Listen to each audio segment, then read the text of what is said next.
ఇక 10 మందికి మేలు చేస్తే 10 తరాలు గుర్తుంచుకోవాలన్నారు తెలంగాణ ఐటీ శాఖ మంత్రి దుద్దిల్ల శ్రీధర్ బాబు. పెద్దపల్లి జిల్లా మందనిలో ఉమ్మడి ఆంధ్రప్రదేశ్ మాజీ స్పీకర్ దుద్దిల్ల శ్రీప్రసాద్ 88వ జయంతి ఘనంగా నిర్వహించారు. అయితే విగ్రహానికి పూలమాల వేసి పూజలు చేశారు. ఇక దుద్దిల్ల శ్రీధర్ బాబు జయంతి సందర్భంగా ప్రభుత్వ సామాజిక వైద్యశాలలో రోగులకు ఆయన పండ్లు, బ్రెడ్లను పంపిణీ చేశారు. వైద్యశాలలోని శానిటేషన్ సిబ్బందికి దుస్తులు అందించారు. మందని ప్రయాణ ప్రాంగణంలో యూత్ కాంగ్రెస్ ఆధ్వర్యంలో ఏర్పాటు చేసిన మజ్జిగ పంపిణీ కేంద్రాన్ని ప్రారంభించారు. ఇక ప్రయాణ ప్రాంగణంలోని సమస్యలను మంత్రి శ్రీధర్ బాబు స్థానిక డిపో మేనేజర్ను అడిగి వివరాలు సేకరించారు. శ్రీపాదరావు ఉమ్మడి రాష్ట్రంలో సేవలందించిన గొప్ప మహనీయుడని శ్రీధర్ బాబు కొనియాడారు. ఇక నియోజకవర్గంలో విద్యా వ్యాప్తి కోసం ఎనలేని కృషి చేశారన్నారు. కార్యకర్తలు, నాయకులు ప్రేమ అభిమానాలే తమకు స్ఫూర్తి అని తెలిపారు. తాను రాష్ట్రానికి మంత్రినైనా మంత్రి నియోజకవర్గంలో ఒక సామాన్య కార్యకర్తనే అని పేర్కొన్నారు. తమ మధ్యలో శ్రీపాదరావు లేకున్నా ఆ మహనీయుని అడుగుజాడల్లో తామంతా ముందుకు వెళ్తామని తెలిపారు మంత్రి శ్రీధర్ బాబు.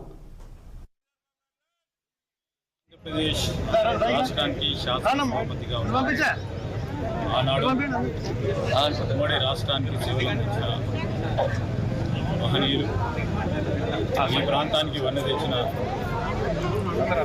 మహోన్నతమైన వ్యక్తి వర్గీయులు శ్రీపాదరావు గారి జయంతి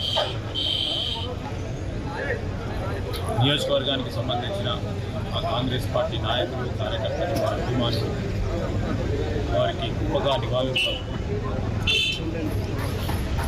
ఇన్ని సంవత్సరాలు వారు మా మధ్యలో లేకున్నా కానీ కాంగ్రెస్ పార్టీకి సంబంధించిన మా కార్యకర్తలు, నాయకులందరూ వారి స్మృతులను, వారి ప్రాంతానికి సేవలు అందించిన అనేక అంశాలను చేసుకుంటూ స్ఫూర్తిదాయకమైన జీవితాన్ని గడిపిన ఆ మహనీయుని స్మరిస్తూ నివాళులు పలకడం అనేది మాకు పెద్ద స్ఫూర్తిదాయకం.